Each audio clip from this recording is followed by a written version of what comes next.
الحمد لله نحمده ونستعينه ونستغفره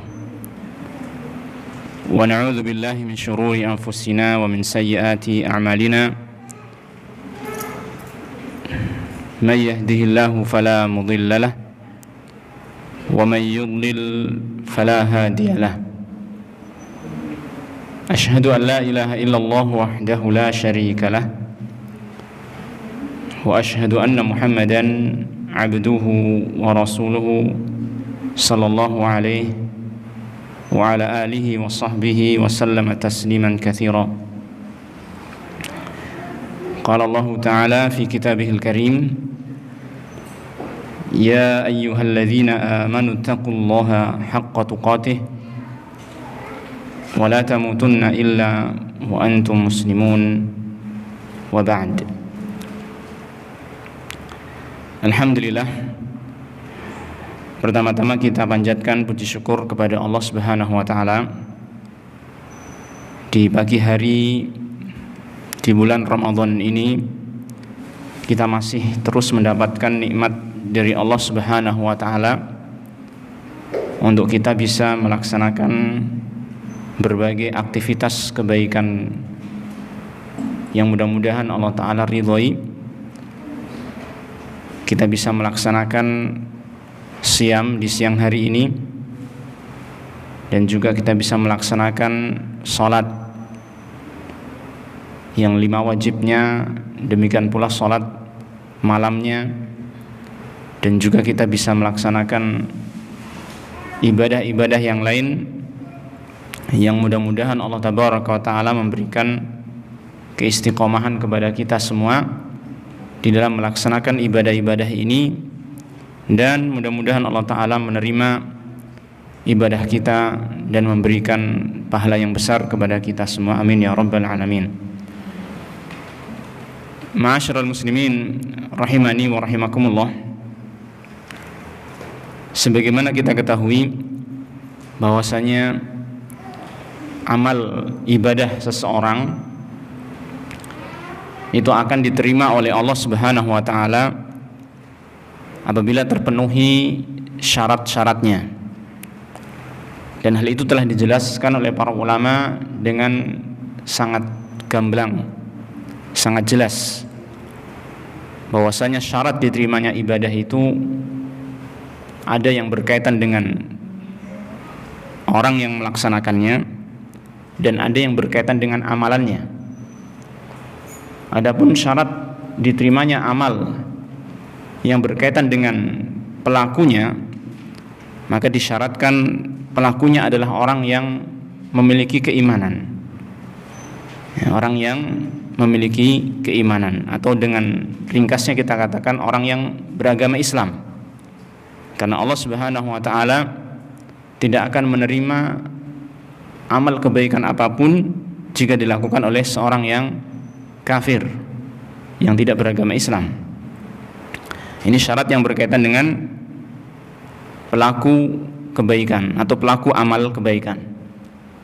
Adapun syarat yang berkaitan dengan amal perbuatan, agar amal tersebut diterima oleh Allah Subhanahu wa taala, maka telah dijelaskan oleh para ulama ada 2. Yang pertama adalah bahwasanya amal tersebut betul-betul merupakan amal kebaikan yang disyariatkan oleh Allah Ta'ala dan Rasulnya Sallallahu Alaihi Wasallam.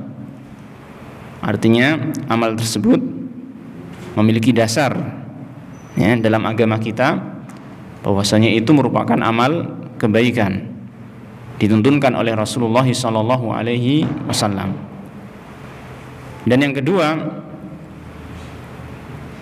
amal tersebut dilakukan dengan niat yang benar, yaitu dengan niat yang ikhlas, hanya mencari keridhaan Allah Tabaraka wa Ta'ala atau mencari pahala Allah Subhanahu wa Ta'ala di akhirat. Ya, inilah syarat diterimanya amalan, sebagaimana telah kita ketahui insyaallah Ta'ala. Dan untuk syarat yang pertama yang berkaitan dengan pelaku, maka alhamdulillah insyaallah kita semua sudah memenuhinya, karena kita semua adalah orang-orang yang sudah mengucapkan 2 kalimat syahadat dan kita sudah melaksanakan salat juga, ya, sehingga kita insyaallah termasuk orang-orang yang Islam yang telah memiliki keimanan. Walaupun iman itu bertingkat-tingkat, tetapi kita sudah memiliki dasarnya, memiliki pondasinya, sehingga syarat yang pertama ini insyaallah sudah kita miliki, dan ini merupakan modal yang besar, ya. Ketika seseorang itu memiliki keimanan, memiliki keislaman, maka dia merupakan modal yang besar untuk berpotensi amalannya agar diterima oleh Allah Subhanahu wa taala. Adapun syarat yang kedua, yaitu amalan itu harus sesuai dengan tuntunan Allah taala dan Rasulnya sallallahu alaihi wasallam. Maka hal ini perlu kita ketahui ilmunya. Artinya kita perlu mempelajari sesuai dengan apa yang ada di dalam Al-Quran dan hadis-hadis Rasulullah sallallahu alaihi wasallam yang juga diterangkan oleh para ulama. Apakah ini termasuk amal kebaikan ataukah ini termasuk bukan amal kebaikan dan lain sebagainya. Maka itu perlu kita pelajari agar kita betul-betul melaksanakan amal kebaikan ini di atas cahaya, di atas basirah, tidak sembarangan, ya. Jadi syarat yang kedua itu perlunya kita mempelajari agama Islam secara lebih baik lagi. Nah, yang akan kita bicarakan pada pagi hari ini yaitu adalah syarat yang ketiga. Syarat yang ketiga. Yang hal ini syarat yang ternyata para ulama memandangnya cukup berat. Syarat yang cukup berat, ya. Sesuatu perkara yang sangat berat bagi jiwa manusia. Ya. Seperti yang pernah ditanyakan kepada Sahal bin Abdullah At-Tustari rahimahullah ta'ala. Dia ditanya, perkara apa yang menurut Anda paling berat, ya? Perkara apa yang menurut Anda paling berat? Maka dia mengatakan, yang paling berat menurut saya adalah keikhlasan. Jadi mewujudkan keikhlasan itu merupakan perkara yang paling berat, ya. Kenapa demikian? Dia mengatakan karena dalam keikhlasan ini seseorang tidak memiliki bagian. Seseorang tidak memiliki bagian dalam perbuatan ataupun amalan yang niatnya itu ikhlas karena Allah. Artinya seseorang dalam amalan yang dia lakukan dengan ikhlas, maka dia tidak akan mendapatkan bagian sama sekali dari amalan tersebut. Padahal manusia itu, ya kan, jiwa manusia, ya, cenderung untuk melakukan suatu amalan yang kira-kira dia itu mendapatkan bagian darinya, ya kan? Kira-kira dia mendapatkan bagian darinya. Tetapi keikhlasan itu kalau kita lihat orang melakukan amalan, dia tidak mendapatkan bagian. Dia harus diserahkan seluruhnya untuk Allah Subhanahu wa taala. Nah, makanya kata Sahal bin Abdullah At-Tustari ini, keikhlasan itu adalah perkara yang sangat berat bagi saya. Demikian pula dikatakan oleh para ulama yang lain seperti Sufyan Ats-Tsauri rahimahullah taala, dia pernah mengatakan, ma'alajtu syai'an ashadda 'alayya min niyati. Aku tidak pernah melaksanakan sesuatu hal yang sulit untuk aku kendalikan ataupun untuk aku perbaiki yang lebih berat daripada niatku, ya. Tidak ada sesuatu yang lebih berat untuk aku obati, untuk aku perbaiki, ya, dibanding dari niatku ini. Artinya para ulama salaf rahimahumullah ta'ala, mereka telah memahami bahwasanya perkara yang ketiga ini, yaitu syarat keikhlasan, merupakan perkara yang sangat berat untuk diwujudkan oleh seorang muslim, ya. Bahkan Rasulullah SAW sendiri pernah mengatakan, akhwafu ma akhafu alaikum asyirkul asghar, ya, atau asyirkul khafi, ya. Beliau mengatakan bahwasanya perkara yang paling aku khawatirkan kepada kalian adalah syirik yang samar, yaitu syirik kecil. Yang ini sangat bertentangan dengan keikhlasan. Yaqumur rajul fayusalli fayuzayyinu salatahu lima yara min nadhari rajulin. Kata Rasulullah SAW, itu syirik yang khafi ini adalah bagaimana? Salah satu wujudnya, satu bentuknya adalah seseorang dia berdiri untuk sholat, kemudian dia membaguskan sholatnya karena dia mengetahui ada orang yang melihat dia sholat, ya. Jadi melaksanakan sholat dengan sebaik-baiknya, tapi karena apa? Karena mengetahui ada orang lain yang melihat dia sholat. Dan ini adalah merupakan salah satu bentuk riya. Salah satu bentuk riya yang hal itu tentunya sangat bertentangan dengan keikhlasan. Nah, jadi ma'asyiral muslimin rahimani wa rahimakumullah, keikhlasan ini perkara yang berat.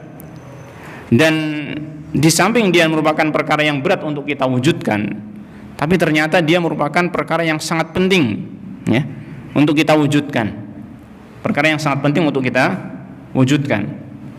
Di mana yang pertama sudah kita sebutkan tadi, keikhlasan itu merupakan apa? Merupakan syarat diterimanya amal, ya kan? Yang pertama, yang menunjukkan pentingnya keikhlasan. Bahwasanya keikhlasan itu merupakan apa? Syarat diterimanya amalan, ya. Kemudian yang kedua, bahwasanya keikhlasan itu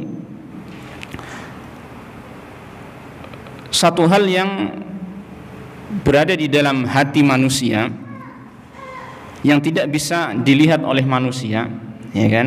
Tetapi dia mempengaruhi kualitas amalan tersebut dengan sangat besar pengaruhnya. Artinya apa? Orang yang melakukan amal perbuatan yang zahirnya itu adalah amal yang besar, tapi apabila niatnya itu salah, maka akan sia-sia amal yang besar tersebut. Ya, seperti misalnya yang disebutkan dalam hadis Rasulullah SAW tentang 3 orang yang pertama kali dilemparkan ke dalam neraka. Ya, ada 3 orang yang pertama kali dilemparkan ke dalam neraka. Ternyata mereka bukanlah orang yang melakukan maksiat secara lahiriah, tetapi dia adalah orang-orang yang melakukan amal-amal kebaikan yang besar secara lahiriah. Yaitu yang pertama apa? Orang yang berjihad fisabilillah. Orang yang kedua adalah orang yang mempelajari Al-Quran dan ilmu agama ini dan mengajarkannya. Dan yang ketiga adalah orang yang bersedekah di jalan-jalan sedekah yang banyak, ya kan?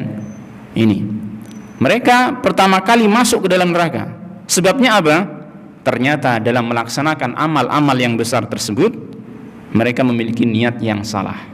Orang yang berjihad tadi, ya, memiliki niat untuk disebut sebagai seorang pejuang, seorang yang pemberani dan lain sebagainya. Niatan-niatan yang buruk, niatan-niatan yang seharusnya tidak ada dalam amalan jihad, yang seharusnya diikhlaskan hanya untuk Allah Ta'ala. Maka orang tersebut diseret ke dalam neraka. Yang kedua, orang yang mempelajari Al-Quran, membaca Al-Quran dan mengajarkannya, termasuk juga orang yang mempelajari ilmu agama, ya, mempelajarinya kemudian juga mengajarkannya kepada orang lain, ya. Namun dia niatnya adalah agar dikenal sebagai orang yang ahli baca Al-Quran. Dia niatnya agar dikenal sebagai orang yang alim, seorang yang berilmu, agar terkenal menjadi orang yang berilmu.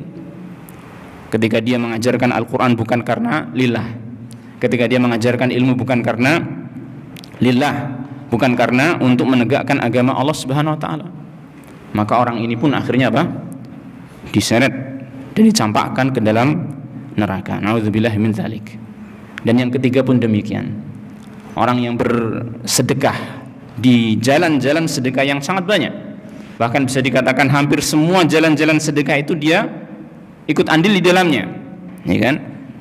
Semua jalan-jalan sedekah dia ikut andil di dalamnya karena dia memiliki harta yang banyak. Tetapi ternyata ketika dihadapkan di hadapan Allah Subhanahu wa Ta'ala, terbongkarlah niat dia bahwasanya dia melaksanakan sedekah itu bukan karena lillahi ta'ala, tetapi agar disebut sebagai seorang dermawan. Akhirnya dia pun dicampakkan ke dalam neraka. Nah, kita lihat di sini bahwasanya amal yang besar, ya, amal yang lahiriahnya itu besar, bisa menjadi kecil bahkan tidak teranggap sama sekali hanya karena gara-gara apa? Niat yang tidak benar, niat yang tidak ikhlas. Ya, juga sebagaimana yang Allah firmankan, wa qadimna ila ma 'amilu min 'amalin faj'alnahu haba'an mantsura. Dan kami datangkan ini amalan-amalan yang mereka lakukan di dunia dan kami jadikan amalan tersebut bagaikan debu yang berterbangan. Nah, jadi amal yang besar itu bisa berubah menjadi nilainya menjadi kecil gara-gara niat yang tidak benar. Bahkan bisa hilang begitu saja, ya, amalan tersebut sia-sia. Dan juga sebaliknya, ma'asyiral muslimin rahimani wa rahimakumullah, ternyata amal yang dipandang remeh, amal yang dipandang kecil itu bisa menjadi besar, ya kan? Bisa menjadi besar nilainya di sisi Allah Subhanahu wa taala. Seperti yang disebutkan dalam sebuah hadis. Ya, disebutkan dalam hadis riwayat Bukhari dan Muslim bahwasanya Nabi sallallahu alaihi wasallam pernah menyebutkan, laqad ra'aitu rajulan yataqallabu fil jannati fi syajaratin qata'aha min dhahri at-tariqi kanat tu'zil muslimin. Sungguh aku telah melihat seseorang yang bolak-balik di dalam surga. Bolak-balik di dalam surga itu artinya apa? Dia sudah masuk surga kan? Bolak-balik di dalam surga, ya, berjalan-jalan bolak-balik di dalam surga, ya. Dikarenakan artinya sebab dia masuk surga adalah karena apa? Sebuah pohon yang dia potong, ya kan, dari punggung jalan karena pohon tersebut atau ranting pohon tersebut mengganggu kaum muslimin. Ya, jadi dia masuk surga hanya gara-gara apa? Hanya karena apa? Karena dia memotong dahan pohon ataupun ranting pohon yang menjorok ke bagian jalan yang itu mengganggu kaum muslimin, dia potong, kemudian dengan sebab itu dia masuk surga. Dalam riwayat yang lain disebutkan, marra rajulun bi ghusni syajaratin ala dhahri tariqin faqala wallahi la unhiyanna hadza 'anil muslimin la yu'dhihim fa udkhilal jannah. Ada seseorang yang melewati ranting pohon yang menjorok kepada tanah, menjorok kepada jalanan gitu kan, yang mengganggu kaum muslimin. Lalu orang ini mengatakan, demi Allah, aku akan menyingkirkan ranting pohon ini agar tidak mengganggu kaum muslimin. Dengan sebab itu dia dimasukkan ke dalam surga. Lihat, kalau kita perhatikan amalan yang dia perbuat ini berupa amalan apa? Menyingkirkan gangguan dari jalan, ya kan? Menyingkirkan gangguan dari jalan. Kalau kita timbang amalan ini dengan hadis yang lain, ketika Rasulullah sallallahu alaihi wasallam menyebutkan tentang hadis syu'abul iman, ya, al imanu bid'un wa sab'una syu'bah atau bid'un wa sittuna syu'bah. Iman itu ada 70 sekian bagian atau 60 sekian bagian. Lalu Rasulullah SAW menyebutkan bagian-bagian tersebut dengan 3 contoh. A'laha kalimat la ilaha illallah. Bagian iman yang paling tinggi adalah kalimat la ilaha illallah. Kemudian yang adnaha, yang paling rendah dari bagian keimanan adalah apa? Menyingkirkan gangguan dari jalan. Wal haya'u syu'batun minal iman, dan rasa malu bagian dari iman. Kita perhatikan dalam hadis ini, imatatul adza 'anit thariq, menyingkirkan gangguan dari jalan, merupakan bagian iman yang paling tinggi atau yang paling rendah? Paling rendah, ya kan? Jadi dia amalan yang sifatnya itu kecil. Amalan sifatnya kecil. Tapi ternyata apa? Dalam hadis ini tadi kita lihat orang tersebut masuk surga gara-gara apa? Menyingkirkan gangguan dari jalan. Kata para ulama, tidak lain hal ini disebabkan karena niatnya yang benar, niatnya yang betul-betul ikhlas karena Allah Subhanahu wa taala. Maka ya, para ulama mengatakan, ya, ruba amalin saghirin tukabbiruhu niyyah wa ruba amalin kabirin tusaghiruhu niyyah. Betapa banyak amalan yang ini besar itu bisa menjadi kecil dikarenakan niat yang keliru, dan betapa banyak amalan yang remeh, yang ringan, dia bisa menjadi besar dikarenakan niat yang benar, niat yang ikhlas, ya. Ini pentingnya kita mewujudkan keikhlasan. Jadi yang pertama tadi apa? Ikhlas adalah perkara yang menjadi syarat diterimanya amalan. Yang kedua, ikhlas merupakan perkara yang menentukan kualitas suatu amalan. Dan yang ketiga, di antara pentingnya keikhlasan, yang ketiga, bahwasanya dengan niat yang ikhlas, ya, dengan niat yang benar, dengan niat yang ikhlas, maka seseorang itu dia bisa mendapatkan pahala suatu amalan yang dia tidak mampu melaksanakannya. Dengan niat yang ikhlas, ya, dia bisa mendapatkan pahala dari suatu amalan yang dia tidak mampu melaksanakannya, ya. Disebutkan oleh para ulama untuk menunjukkan tentang hal ini, yaitu ketika Rasulullah SAW mengadakan perjalanan safar jihad, ya, fisabilillah dalam perang Tabuk kalau tidak salah. Maka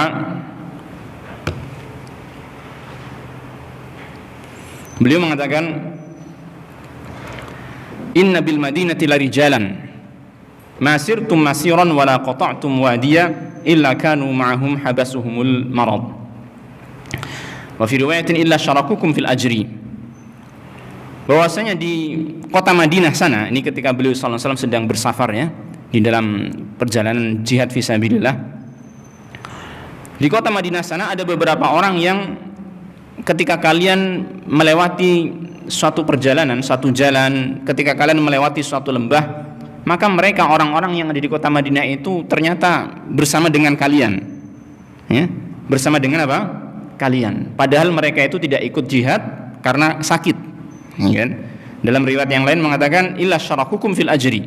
Mereka itu membersamai kalian dalam pahalanya. Mereka dapat pahala juga walaupun tidak ikut jihad. Dan ini dijelaskan oleh para ulama, hal itu tidak lain adalah karena mereka itu memiliki niat yang benar, ikhlas karena Allah Ta'ala. Dalam hatinya dia ingin ikut jihad, ingin mengamalkan amalan tersebut, tetapi terhalang oleh uzur, terhalang oleh uzurnya, yaitu sakit. Dalam hadis ini disebutkan tadi ya. Namun niat yang dia yang dia miliki itu betul-betul niat yang jujur, yang ikhlas karena Allah Ta'ala. Dia ingin pergi berjihad tapi nggak bisa. Maka dengan niat yang ikhlas, niat yang benar ini, seseorang itu bisa mendapatkan pahala dari suatu amalan yang dia terhalang atau tidak mampu untuk melakukan amal tersebut ya. Nah, kemudian yang keempat, di antara keutamaan dan pentingnya kita memiliki keikhlasan adalah bahwasanya seseorang itu akan dijauhkan oleh Allah Tabaraka wa Ta'ala dari berbagai keburukan-keburukan karena seseorang itu memiliki keikhlasan ya. Bahkan keburukan ini secara umum ya, termasuk bencana-bencana dan juga kemaksiatan-kemaksiatan. Para ulama mengambil dalil tentang hal ini dari kisahnya Nabi Yusuf alaihissalam, yaitu ketika Allah Subhanahu wa Ta'ala mengkisahkan tentang Nabi Yusuf yang beliau ini dibuang oleh saudara-saudaranya ya di sumur, kemudian ditemukan oleh seseorang, kemudian dijual ya sebagai budak ya, kemudian dibeli oleh seorang pembesar kota Mesir yang kemudian dirawat ya olehnya, dianggap sebagai anak atau pokoknya dianggap sebagai keluarganya, yang kemudian di rumah tersebut ternyata istri pembesar Mesir tersebut, Imratul Aziz, dia kesengsem dengan Nabi Yusuf karena ketampanannya ya kan. Yang kemudian kita tahu sendiri kisahnya, wanita tersebut berusaha untuk menggoda Nabi Yusuf untuk berbuat zina. Maka Allah Subhanahu wa Ta'ala ternyata melindungi Nabi Yusuf dari perbuatan itu ya, melindungi Nabi Yusuf dari perbuatan zina tersebut. Tahukah kita apa penyebabnya? Kenapa Nabi Yusuf itu dilindungi oleh Allah Subhanahu wa Ta'ala dari perbuatan zina itu? Allah Ta'ala menyebutkan dalam surat Yusuf ayat 24 dengan firman-Nya, kadzalika linasrifa anhu su'a wal fahsya innahu min ibadinal mukhlasin. Demikianlah kami hendak untuk memalingkan dari Nabi Yusuf ini keburukan-keburukan dan perbuatan-perbuatan keji. Jadi Allah Ta'ala memalingkan Nabi Yusuf dari keburukan-keburukan dan perbuatan-perbuatan keji. Dan ini memang Allah Ta'ala menghendaki demikian. Allah yang menjaga Nabi Yusuf ya, dari keburukan-keburukan dan perbuatan keji, termasuk perbuatan zina ini. Lalu Allah Ta'ala menyebutkan penyebabnya. Apa itu? Innahu min ibadinal mukhlasin. Dia, Nabi Yusuf, adalah termasuk hamba-hamba kami yang mukhlasin, yang dibersihkan oleh Allah Ta'ala, yang dipilih oleh Allah Ta'ala ya. Dibersihkan oleh Allah Ta'ala artinya hatinya itu memiliki hati yang bersih, dia memiliki keikhlasan. Atau disebutkan dalam keterangan yang lain bahwasanya ayat ini, kalimat min ibadinal mukhlasin, bisa juga dibaca dengan min ibadinal mukhlisin ya. Tadi mukhlasin, ini mukhlisin dengan kasrah lamnya. Artinya apa? Kalau mukhlisin jelas karena dia adalah hamba-hamba kami yang ikhlas gitu kan. Adapun mukhlasin maknanya adalah hamba-hamba kami yang terpilih ya, dipilih oleh Allah Ta'ala karena memang adanya keikhlasan dalam dirinya, sehingga manapun yang kita ambil dari kalimat mukhlasin ataupun mukhlisin, keduanya sama-sama menunjukkan kalau Nabi Yusuf itu dipalingkan oleh Allah Ta'ala dari keburukan-keburukan dan kekejian karena dia memiliki apa? Keikhlasan. Sehingga ikhlas itu sangat penting sekali, ma'asyiral ikhwah, a'azanillah wa iyyakum jami'an, untuk kita bisa untuk kita bisa dipalingkan dari keburukan dan berbagai macam perbuatan yang keji. Dan sesungguhnya kalau kita bicara tentang keutamaan keikhlasan, maka sungguh sangat banyak sekali, karena ini perkara yang sangat-sangat penting, sangat-sangat besar ya. Dan itu merupakan inti dari kalimat la ilaha illallah yang kita ucapkan sebagai ketundukan kita kepada Allah Subhanahu wa taala.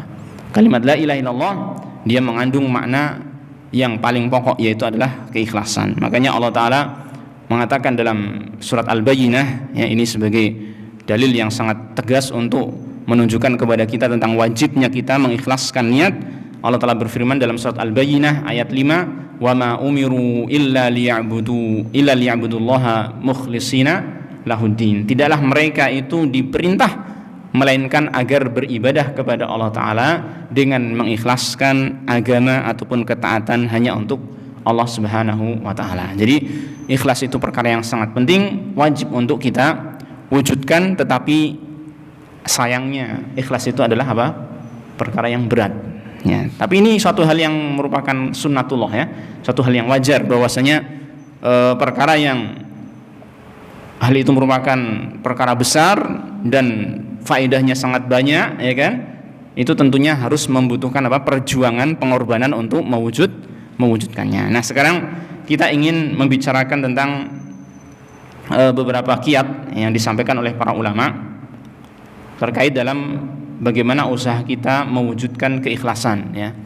Jadi mungkin kita tidak banyak menyampaikan, atau waktu yang kita pakai insya Allah nggak butuh waktu banyak ya. Tadi mulai jam berapa ya? Jam 8.20 mungkin ya. Mungkin jam 9 lebih sedikit nanti kita berhenti insya Allah. Baik. Jadi kita ingin membaca tentang atau menyampaikan tentang beberapa kiat yang disampaikan oleh para ulama terkait dengan keikhlasan. Tapi sebelum itu ya, kita ingin tahu dulu nih, apa sih yang merusak keikhlasan? Ya, apa yang merusak keikhlasan? Atau sebelumnya barangkali mungkin kita perlu mengetahui, yaitu apa sih definisi ikhlas ya? Karena ini tidak mungkin kita berusaha untuk menggapai keikhlasan tanpa mengetahui definisi keikhlasan, ya kan? Kalau kita ambil kalimat ikhlas dari sisi bahasa, maka dia berasal dari kata akhlasa yukhlisu ikhlason, yang artinya adalah memurnikan sesuatu, ya, memurnikan sesuatu. Ini secara bahasa. Adapun pengertian yang kita harapkan untuk bisa menjelaskan pembahasan tentang ikhlas ini, tentunya pengertian secara istilah syar'i, ya. Maka telah banyak penjelasan dari para ulama tentang definisi ikhlas, ya. Jadi yang disampaikan oleh para ulama, ibaratnya atau redaksi tentang definisi ini beraneka ragam, yang semuanya tidak salah, semuanya adalah definisi yang benar, bahkan saling menguatkan satu sama lain. Makanya kita ambil beberapa di antaranya. Ibnu Qayyim rahimahullah, beliau menyampaikan ikhlas adalah ifradul haqqi subhanahu bil qasdi fit ta'ah. Ikhlas itu adalah ifradul haqqi subhanahu bil qasdi fit ta'ah. Yang dimaksud dengan ikhlas, kata Ibnu Qayyim rahimahullah, adalah menunggalkan atau mengesahkan al-haq, yaitu Allah Subhanahu wa taala, dalam tujuan ketika melakukan ketaatan. Ya. Sekali lagi, mengesahkan al-haq, yaitu Allah Subhanahu wa taala, dalam tujuan ketika melakukan ketaatan. Jadi seseorang ketika melakukan ketaatan, dia tidak meniatkan atau tidak memiliki tujuan yang lain kecuali hanya Allah, gitu loh. Ketaatan apa saja, ya, tentunya ketaatan yang apa? Hal ini dijelaskan dalam Al-Quran ataupun hadis, dia merupakan ketaatan, ya kan? Perkara yang memang dicintai dan diridhoi oleh Allah Subhanahu wa taala, baik itu perkara yang lahiriah ataupun yang batin. Itu ketaatan. Ketika seseorang melakukan ketaatan ini, maka dia lakukan dengan niat apa? Dengan tujuan apa? Hanya Allah saja. Dia tidak memiliki tujuan yang lain. Pokoknya dia lakukan ini untuk Allah, karena Allah, ya kan? Tentunya yaitu untuk menggapai ridhonya Allah, ya kan? Untuk mendapatkan pahala dari Allah, untuk bisa melihat wajahnya Allah. Ini termasuk mana-mana keikhlasan. Sehingga keliru ya apabila ada orang yang menganggap keikhlasan itu kamu tidak mengharapkan surga, tidak takut dari neraka. Salah. Dia mengatakan keikhlasan itu pokoknya hanya tujuannya hanya Allah saja, tidak mengharapkan surga, tidak takut terhadap neraka. Enggak. Ikhlas itu termasuk mengharapkan surga, termasuk takut kepada neraka, itu termasuk keikhlasan. Ya kan? Itu termasuk keikhlasan. Karena itu surga dan neraka itu apa?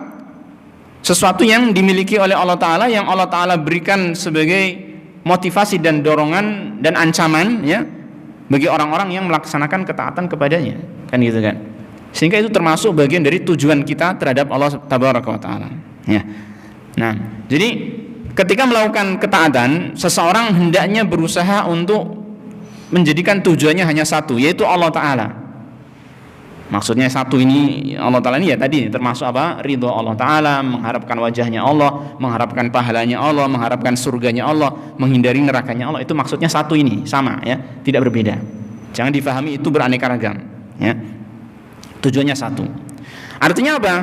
Dia tidak memiliki tujuan ketika melakukan ketaatan untuk mendapatkan pujian manusia ya, atau untuk mendapatkan manfaat-manfaat dunia. Jadi dua perkara ini perkara yang paling pokok ya, yang bisa merusak keikhlasan. Walaupun mungkin ada yang lain, tetapi dua ini yang paling pokok. Yaitu apa? Ingin mendapatkan pujian manusia atau ingin mendapatkan manfaat dunia dari amal ketaatan yang kita lakukan. Itu yang bisa mengotori keikhlasan atau bahkan bisa menghilangkan keikhlasan ya. Ingin mendapatkan pujian manusia dan ingin apa? Mendapatkan manfaat dunia. Makanya kalau kita mempelajari kitab tauhid misalnya ya, kitab tauhid karya Syekh Muhammad bin Abdul Wahhab rahimahullah taala ya, maka di sana ada bab Maja'a fir riya, bab yang membahas tentang riya, yang itu hukumnya termasuk syirik kecil ya, atau bahkan bisa menjadi syirik yang besar ya, dalam kondisi-kondisi tertentu. Dan juga beliau juga membahas di sana bab iradatul insan bi'amalihi ad-dunya, termasuk perkara yang mengurangi ataupun merusak keikhlasan adalah apa? Seseorang melakukan suatu amal ketaatan, amal ibadah dengan niat untuk mendapatkan dunia. Dengan niat untuk mendapatkan apa? Dunia. Ya, seperti misalnya ikut sholat jenazah, ya, bukan karena ingin ridhonya Allah, bukan karena ingin pahalanya Allah, tetapi apa? Karena ada amplop yang dibagi-bagikan ketika seseorang apa? Selesai sholat jenazah. Ada tuh di satu tempat tuh, ya kan? Ketika sholat jenazah itu orang yang sholat itu setelah selesai assalamualaikum warahmatullahi, ya kan? Kadang ada yang nambah-nambahi dengan doa-doa, itu enggak langsung apa? Enggak langsung meninggalkan tempat sholatnya. Ternyata dia nunggu apa? Orang yang keliling untuk menyalami setiap orang yang sholat jenazah. Ternyata ada salam tempelnya, masya Allah, ya kan? Ini, jadi kalau ada orang yang sholat jenazah dengan niat seperti itu, maka ini sudah rusak keikhlasannya, ya, sudah rusak keikhlasannya, dan bahayanya nanti amalnya itu tidak diterima oleh Allah Subhanahu wa taala. Ya, ini salah satu definisi yang disebutkan oleh para ulama tentang definisi ikhlas. Nah, kemudian di antara definisi yang lain disebutkan al-ikhlas tasfiyatul atau takhlisul qalbi an syaibati syaubi al-mukaddir li safaihi,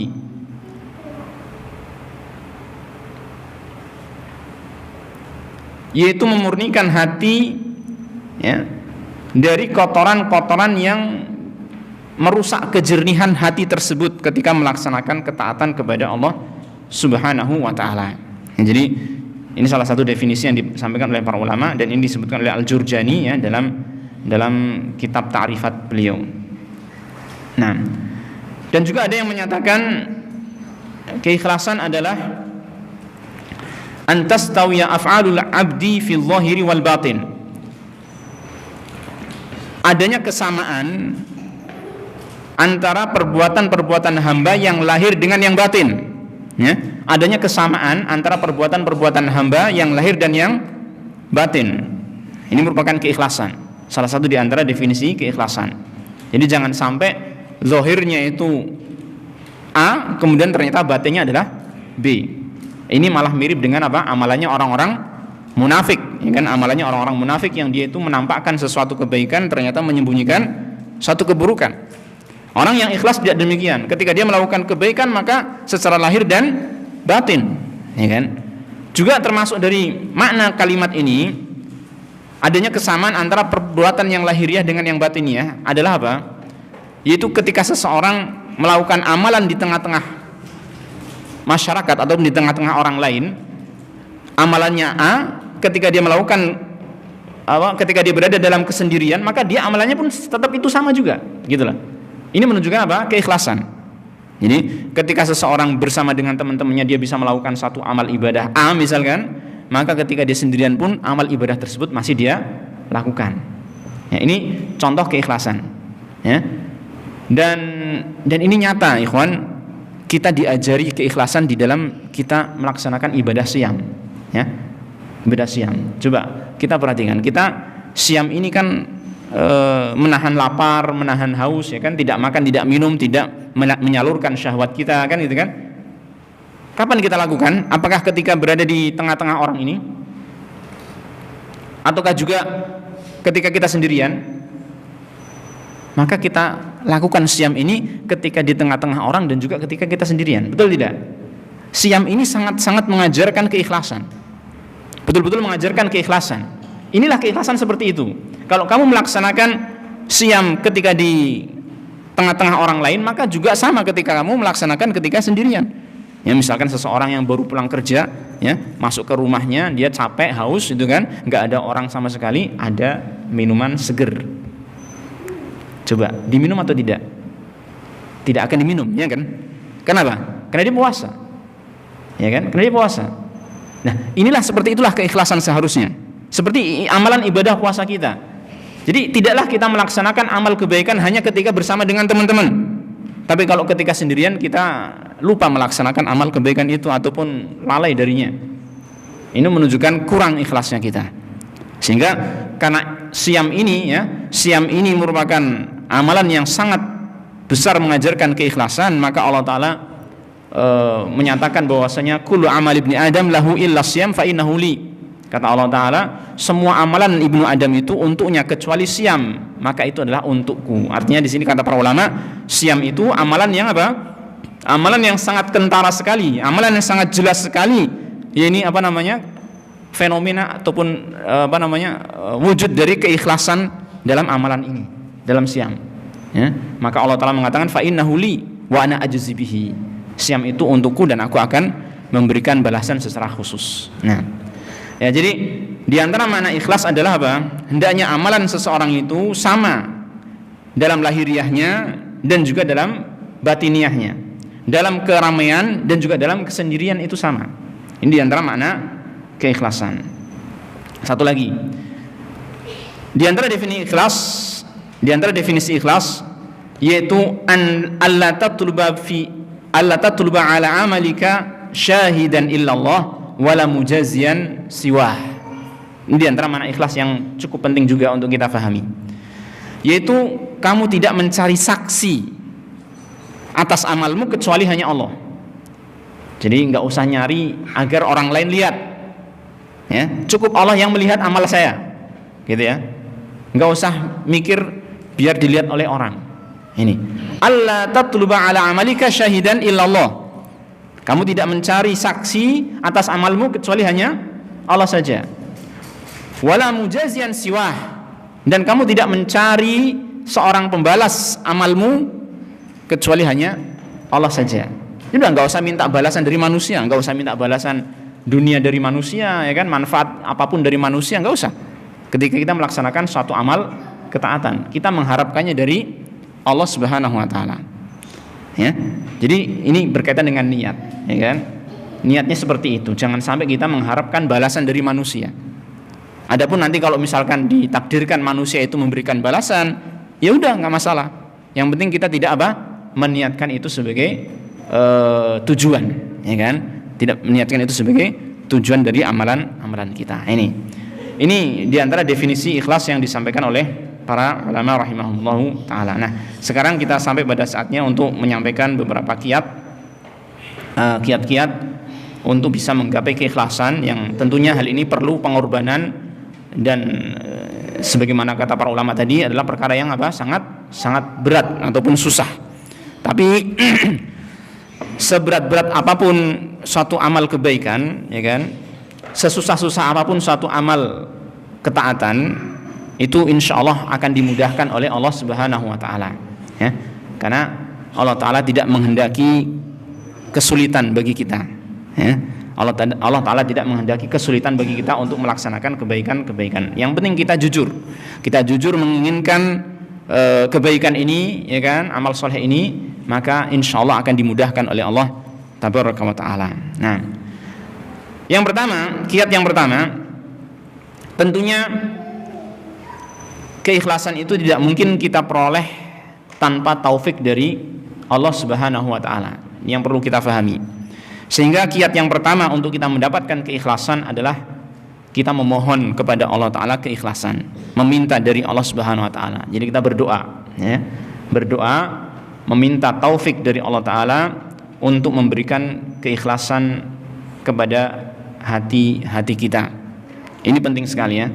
Karena manusia itu sebenarnya lemah, nggak bisa melakukan apapun tidak bisa melakukan amal kebaikan apapun tanpa pertolongan dari Allah Subhanahu wa taala. Dia juga tidak bisa menghindarkan diri dari keburukan apapun tanpa pertolongan dari Allah taala. Sehingga kalimat zikir yang sangat indah adalah apa?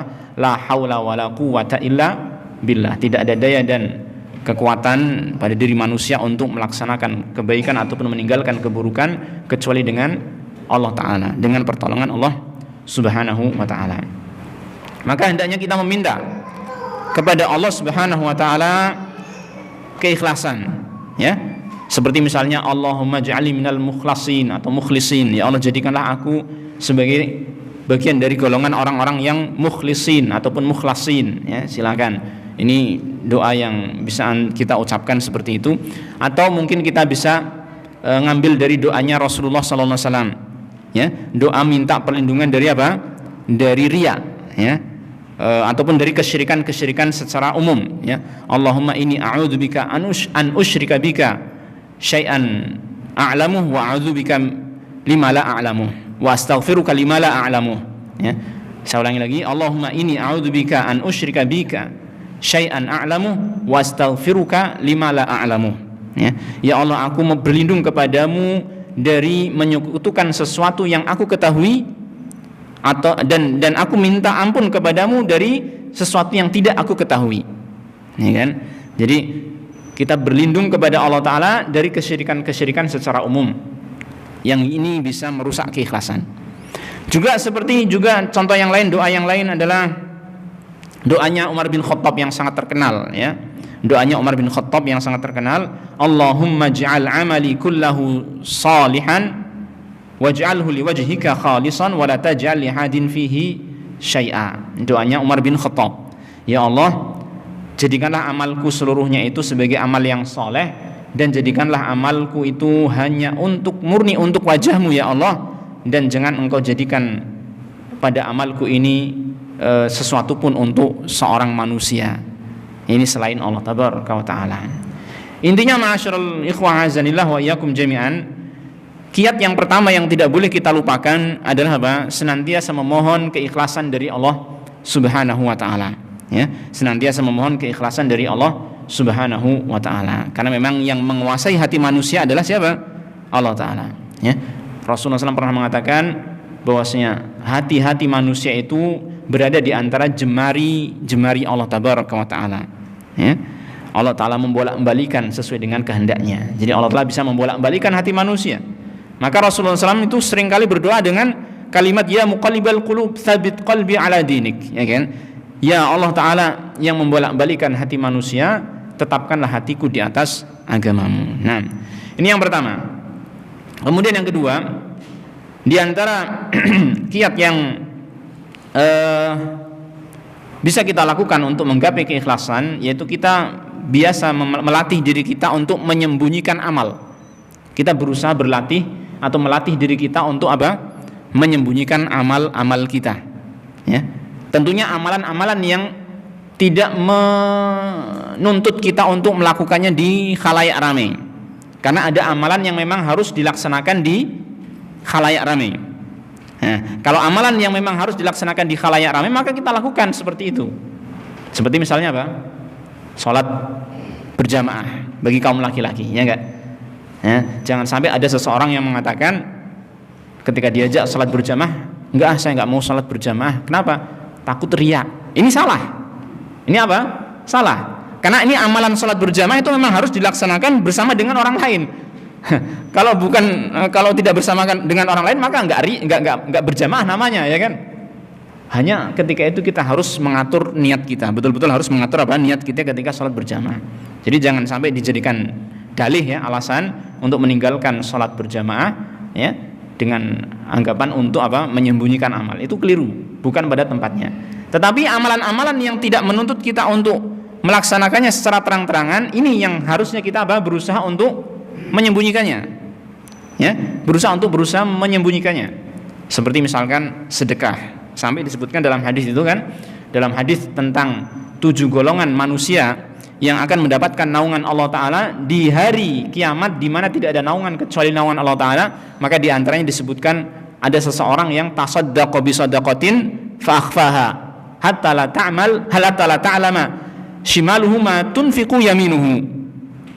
Jadi di antara 7 golongan tersebut ada satu orang yang dia itu bersedekah dengan sebuah sedekah yang dia sembunyikan sedekahnya sampai ini ibaratnya luar biasa, ya, sampai tangan kirinya itu nggak tahu apa yang disedekahkan oleh tangan kanannya, saking sembunyinya sedekah yang dia lakukan. Ini jadi berusaha untuk menyembunyikan amal. Di antara contoh praktek salaf dahulu ada di antaranya, saya lupa namanya, ada di antaranya yang mereka biasa baca Al-Quran gitu kan, di rumahnya ataupun di mana gitu, ya, pakai mushaf gitu kan. Ketika dia lihat ada orang yang mau datang ataupun ada lihat orang tersebut yang baca mushaf ini, ulama ini mengetahui ada orang yang datang, maka dia langsung menyembunyikan mushafnya, menyembunyikan mushafnya agar tidak diketahui kalau dia sedang baca Al-Quran. Ini salah satu contoh praktek, ya. Tapi zaman sekarang itu aneh, saya merasa aneh, baca Quran sampai dikeraskan ke suara speaker masjid yang luar itu loh, ya, nggak tahu bacaannya itu luar biasa tajwidnya gitu kan. Nah, tapi ini kata mereka ini syiar, padahal itu perkara yang kita katakan bisa mengganggu orang lain, ya kan, walaupun itu suara Al-Quran kan, tetapi kalau misalkan dia dikeraskan, ya kan, bisa mengganggu orang lain kan gitu. Ini hanya sekedar intermezzo saja. Intinya ma'asyiral ikhwah azanillah wa yakum, yang kedua, kiat yang kedua adalah apa tadi? Menyembunyikan amalan kita. Kita berusaha untuk menyembunyikan amalan kita. Di sini dikatakan oleh Bishr ibn al-Harith, seorang ulama mengatakan la ta'mal lituzkar uktum al-hasanata kama taktumus sayyi'ata. Masyaallah, kalimat yang bagus. Janganlah kamu melakukan amalan untuk diingat-ingat. Jadi lakukan amalan kebaikan, ya sudah, lupakan sudah. Dan jangan ada niatan agar amalan itu diingat oleh orang lain. Udah, yang penting kebaikan sudah kita laksanakan, semuanya serahkan kepada Allah Subhanahu wa taala. Dan juga dia mengatakan uktumil hasanah kama taktumus sayyi'ah. Sembunyikan kebaikanmu sebagaimana kamu menyembunyikan keburukan. Maksudnya apa ini?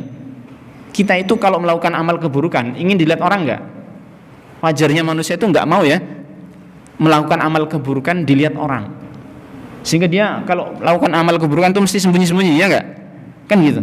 Nah, lakukanlah seperti itu ketika melakukan amal kebaikan.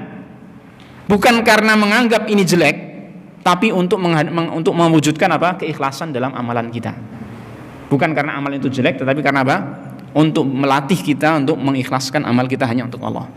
Luar biasa kan? Jadi uktumil hasanata kama taktumus sayyi'ah.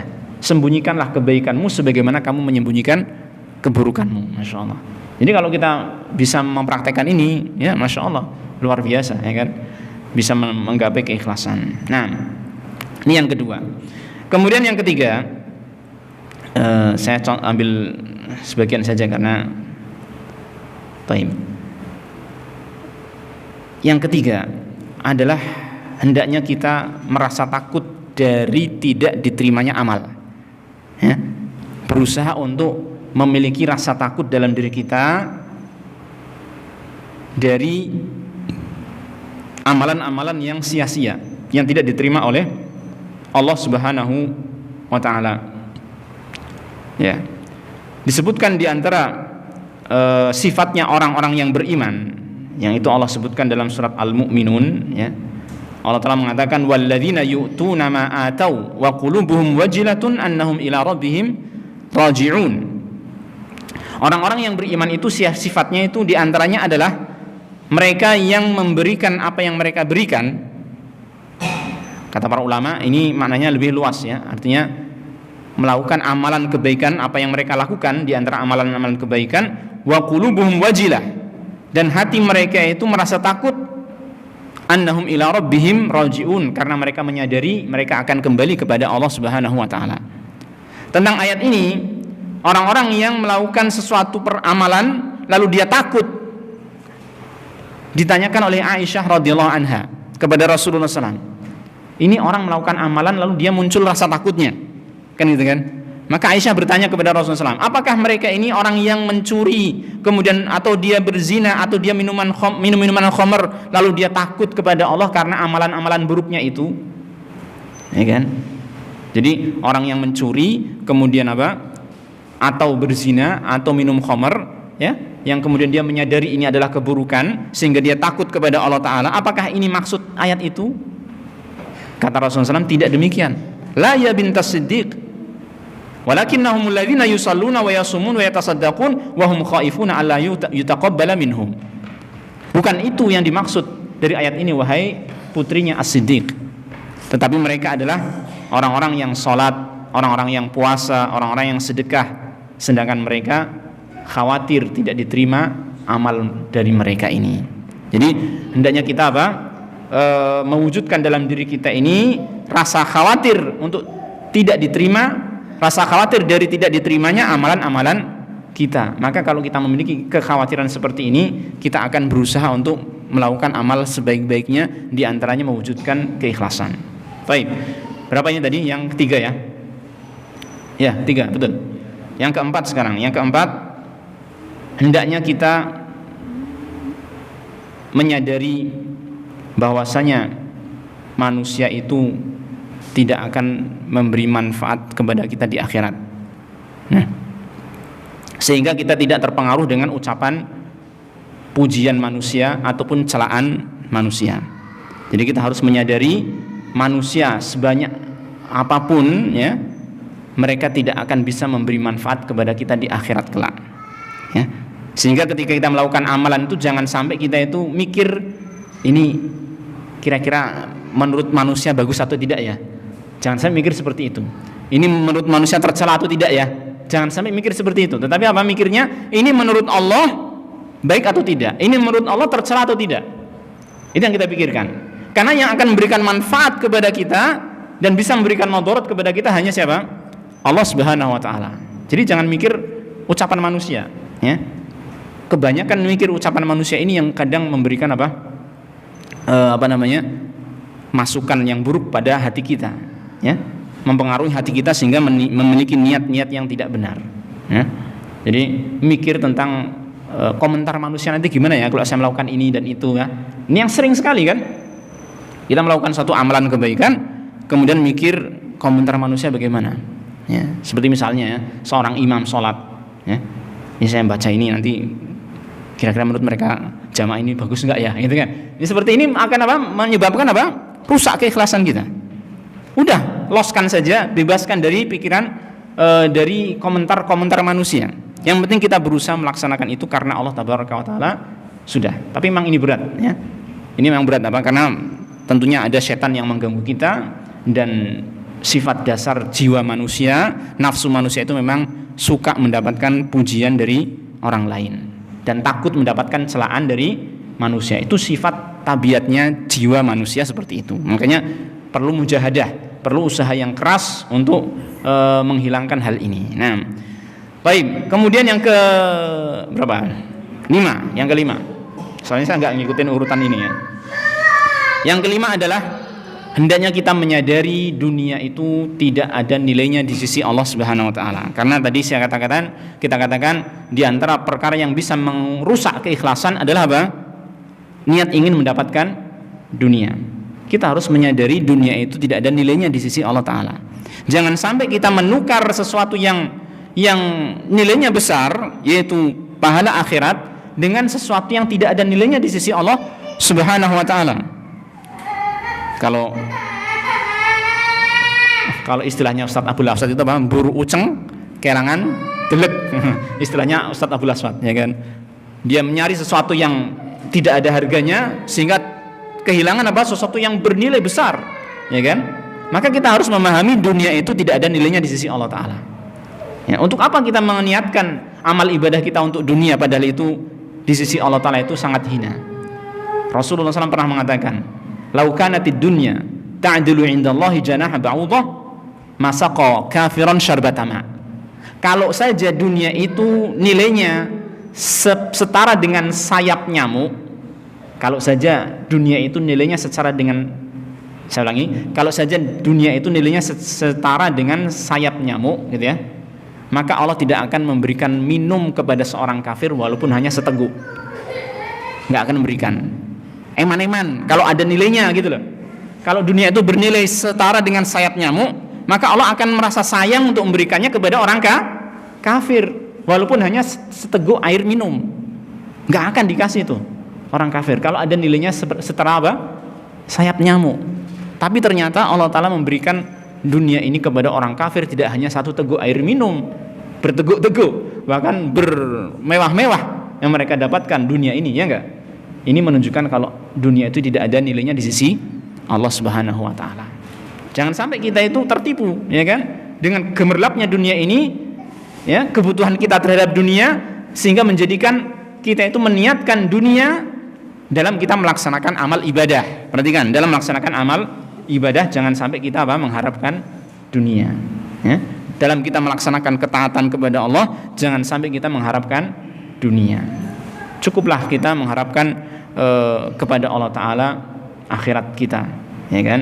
Dan urusan dunia, maka kita yakin bahwasanya Allah Ta'ala sudah mencukupkan atau mencukupi kita semua, ya. Jatah kita untuk di dunia ini tidak akan mungkin luput, tidak akan mungkin tidak kita dapatkan. Semua orang pasti akan mendapatkan jatah dunianya masing-masing. Ini yang akan menjadikan kita itu tidak meniatkan dunia dalam kita melaksanakan ketaatan kepada Allah Subhanahu wa Ta'ala. Kemudian yang saya tambahkan satu yang terakhir saja, ya. Ya, bahwasanya di antara kiat untuk kita bisa mewujudkan keikhlasan, kita mengingat kematian, ya. Di mana setelah kematian kita akan sendirian di alam kubur, ya. Kita akan sendirian di alam kubur dan yang menemani kita hanyalah amal kita. Yang menemani kita adalah apa? Amal kita.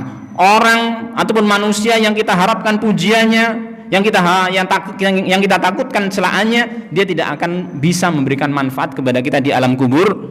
Tidak memberikan manfaat walaupun hanya sekedar menemani di alam kubur, tidak. Mereka tidak akan menemani kita di alam kubur. Yang menemani kita adalah siapa? Amal kita. Yang menemani kita di alam kubur adalah amal kita. Dan kalau amal kita itu ikhlas, amal yang baik dan ikhlas, maka itu adalah kebahagiaan kita di alam kubur karena kita akan mendapatkan kenikmatan. Tapi kalau amal kita adalah amal yang buruk ataupun amal yang baik tapi dicampuri dengan niat-niat yang tidak ikhlas, maka itu juga akan memperburuk keadaan seseorang di alam kubur. Belum lagi nanti di akhirat, di mana amal orang yang tidak ikhlas maka akan dijadikan sia-sia oleh Allah Subhanahu wa taala. Jadi kita harus senantiasa mengingat kematian agar kita itu berusaha untuk mengikhlaskan niat-niat kita di dalam kita melaksanakan ketaatan kepada Allah Subhanahu wa taala. Nah, inilah ma'asyiral muslimin rahimani wa rahimakumullah yang bisa kita sampaikan pada pagi hari ini, ya, berkaitan dengan kiat-kiat untuk menggapai keikhlasan. Tentunya semuanya, ya, usaha yang kita lakukan ini kita kembalikan kepada yang pertama. Maksudnya apa? Kita memohon pertolongan kepada Allah Subhanahu wa taala, ya, untuk kita bisa mengingat kematian, untuk kita bisa menyadari tentang hinanya dunia, untuk kita bisa memahami tentang manusia itu tidak bermanfaat dan lain sebagainya. Di antara usaha-usaha yang kita sebutkan itu semuanya itu bisa kita laksanakan dengan taufik dari Allah Subhanahu wa taala. Maka hendaknya kita terus meminta petunjuk kepada Allah Subhanahu wa taala. Demikian, mudah-mudahan bermanfaat bagi saya pribadi dan juga pada kaum muslimin sekalian. Kita akhiri, mudah-mudahan Allah tabaraka taala memberikan ilmu yang bermanfaat, amal yang soleh, keikhlasan dalam setiap amal perbuatan kita, dan mudah-mudahan Allah taala menjadikan kita istiqomah di atas agamanya yang lurus ini. Kita akhiri, wassallallahu wasallam ala nabiyyina Muhammadin wa ala alihi wa sahbihi ajma'in, wa akhiru da'wana alhamdulillahi rabbil alamin.